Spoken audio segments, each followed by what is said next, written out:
What's up, leaders? My name is Micah Folsom, and while I wish we were all together at the real event for leadership, I was very honored when they asked me to speak for this virtual event. And the topic that I was given is building for sustained income growth. I'll be honest, when I heard what my topic was, I thought for a little bit, I felt like I had my arms and my ankles in shackles. Like, what can I say? What can I not say? With everything going on with the income progressions and all of the things that we're not supposed to share, I kind of felt trapped. But as I dug into, well, what have I done year after year for 7 years? It's a lot less about the numbers and strategy and all that stuff, and a lot more about the mindset and just the belief system in this incredible gift that we have. So let's dig in. I got started coaching 7 years ago because I just needed something for myself. I needed the accountability. I needed the support system. I needed another reason to show up for myself. So when I started building the business, I had no expectations whatsoever. I did not know what the possibilities were. I did not know what I could create. And then I saw this video from Mindy Wender, and she was sharing about, it was a YouTube video, and it was what she had made in one single week. And I just remember thinking, holy moly, how in the world is that even possible? So I showed my husband, and he's like, yeah, right, that's BS, and that's why I think the income progression stuff is the way it is right now, is because you don't understand how that you can't even fathom how that type of income is possible. But the seed was planted, and I was like, well, if she can do it, I can do it. And so I just got to work. And one of the things that I have, you all know, I'm known for the do your crap hashtag. I wanted to build a business that was simple, that was sustainable, and that I loved. I didn't want to build a business that I felt prisoner to. And while I wanted to build something that allowed our family to have more time together, allowed our family to have more opportunity to make the choices that were best for us, I didn't know what that looked like. But I knew that there were certain things, Success Club, Diamond, there were certain benchmarks early on that I knew would create growth. And so the first thing that I've done is I've just simply built as simple as possible, but always had non-negotiables in place. So I always knew, no matter what season of life I was in, I had to hit certain goals that I set for myself. For me, and guys, this is the beauty of it. There is no right or wrong way to build a business. I'm just gonna share with you what I've done, okay? So for me, my non-negotiables for Success Club have always been around 25. I always wanted to get at least 25 Success Club points, so I was helping enough people to then develop enough people month after month. And I wanted to always add at least 6 to 12 coaches a month. That's kind of my average.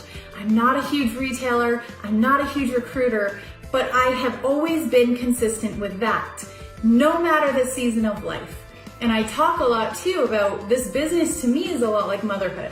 I'm a mom of 4, pregnant with my 5th, and there's not days when I just don't show up for my kids. There's not days when I just check out and say, okay, go change your own diaper, child, And that's the kind of mindset that I put into the business from an early standpoint. I was like, okay, this is important to me. I've seen what's possible with it.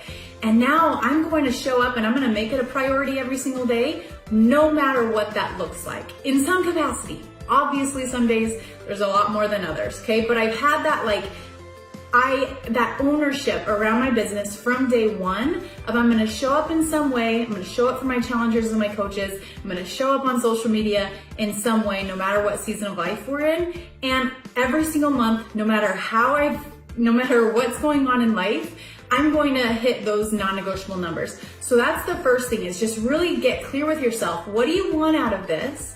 And are your non-negotiable goals in line with those things? Because that's the easiest way to measure, right? That's why we have metrics. That's why we have numbers. That's why we have trackers. Because then it's simple to say, okay, well, these are your goals. These are your actions. And clearly it's not lining up. All we have to do is realign those. The second thing that I've done is I have built in a certain way, and it's with an and mentality. Okay, so what do I mean by this? I know there's a lot of different ways to build. So I'm not telling you this is how you have to build. But in my brain, I wanted the income. I'll be honest, I wanted more time freedom with my family. I wanted to have more opportunity to make choices, and that meant money for us. That meant we have to increase our income. I can't be relying on JD's veterinary income if I want to do certain things for our family in life. So I knew at some point income has to grow. So what does that mean for me? I needed to build rank. I also needed to build volume. I also needed to and, right? It wasn't, I'm gonna build this way and I'm gonna disregard this aspect of the business. So what I did early on was I dug into the comp plan. And this is not gonna turn into a Doug Moss Comp Plan 101, like he is the guru. Go watch every training that he's ever done so you can fully understand it. But I did my part as the CEO of my business to understand what it took to build for rank and to maximize volume and to be able to leverage the Star Diamond bonuses and, right? And so what I do, and then this is gonna be like the breakdown of my strategy, I knew that Micah Folsom would always show up. We all know, as we're mentoring coaches, there's a lot of talk and sometimes not a lot of action. So I knew that if I wanted to continue to grow and I wanted to build for rank so that we could build towards those Star Diamond bonuses, and I wanted to maximize volume, I wanted as many Micah Folsoms in my downline as possible. So as soon as I learned that you got to open up another CBC at 2-star, I was like, all right, game on. I want as many of those as possible. I want as many Micahs as possible. So what I've done from the beginning is I get to 2-star as fast as I can in the main CBC. I open an additional CBC where I need the diamond and where it's gonna benefit for volume. And then I get that CBC to diamond ASAP, but also 2-star in place. So what I mean by that is I get the builders there on each leg that I know for sure are gonna get there eventually, no matter how long it takes. I get enough builders there so I know that 2-star is in the works.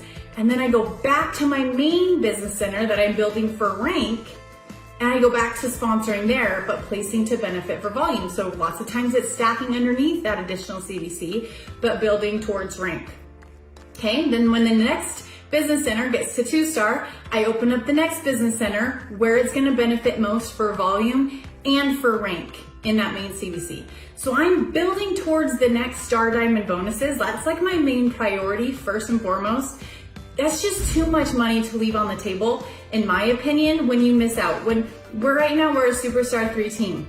That means that it's taken 7 years and I've had to go back and pad my first CBC, go back and kind of rebuild my second when people drop off. I'm not just on to the next, on to the next, on to the next. Those 15-star bonuses are too big to leave on the table just to build another CBC to 2-star, okay? So 2 stars in the works, I go back to the main CBC and I always make sure those are solid before I then go to my next business center for rank. Does that make sense? So that's basically what I've done from the beginning, is I've just benefited volume where I can with the additional CBCs and placing opposite and things like that. But then I've taught 2-star mindset within my downline. It's no longer just get to diamond and then you're good to go. Like, diamond is a great benchmark, but it is not a milestone you want to sit at for years, right? That is a great benchmark to then launch your business to 2-star. So that helps, having that mentality within my downline and creating that culture of 2-star versus diamond, where very early on it was diamond. It was like, diamond is the end all, let's celebrate, let's have a retreat, let's do all the things. But I learned really quick that diamonds don't really make that much money, and they don't really care if they go in and out of diamond, right? So you can imagine how stressful qualifications were early on when you were working with people who just don't really care. Well, if you're building 2-stars, they care.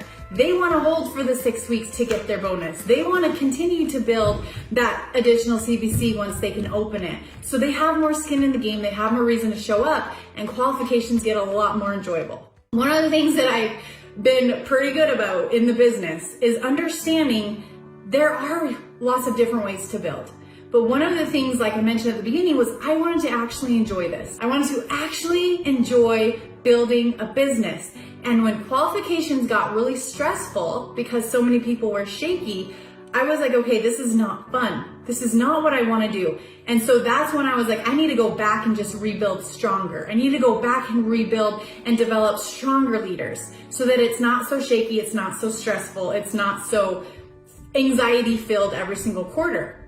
So if there's things in the business that you're not enjoying, take time to figure out what you're not enjoying about it and how you can fix it. And that's one of the things that I'm really mindful of, is everything is figure outable, right? Everything is figure outable. We've heard that before, but it really is. There's a way to do the business that is joyful and fulfilling to you.